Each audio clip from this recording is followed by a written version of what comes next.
George Armstrong passed away 2 weeks ago. You may not have any idea who George Armstrong was. George Armstrong was the captain of the Toronto Maple Leafs hockey team for 12 seasons. And he was the last to hoist the Stanley Cup over his head in 1967. I know that because I watched the game. I was 9 years old at the time. My father was an avid Toronto Maple Leaf fan.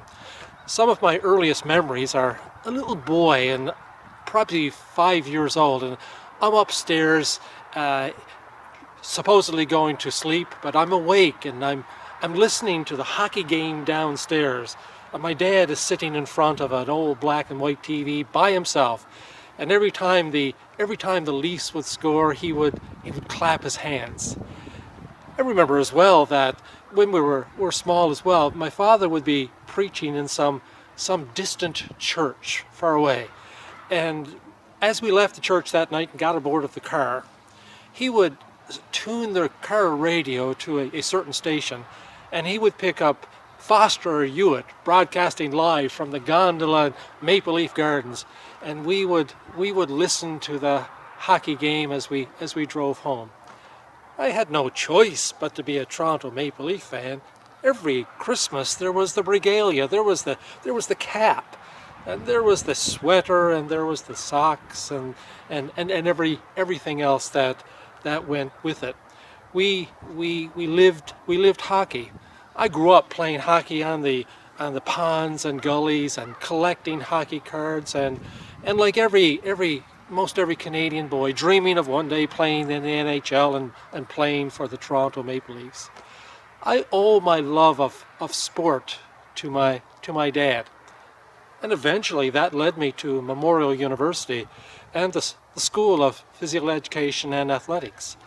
And it was there that one of my teachers, my professors, Keith Taylor, said at one time, he said, wherever you go in your life, you will be an exemplar of what it means to live a life of wellness and fitness. I never forgot that. I've always been avid outdoors, whether it's sport, whatever it might be, hockey or running or swimming, you name it. I love that word exemplar as well. An exemplar is someone that embodies what it might mean. I taught for many years, and I could have taught students, oh, this is how you become fit, and this is how you become well, and all of those things. But I always found that the best way to demonstrate that was to do it myself. And so it is with my life of faith and our life of faith. As disciples of Jesus, we are exemplars.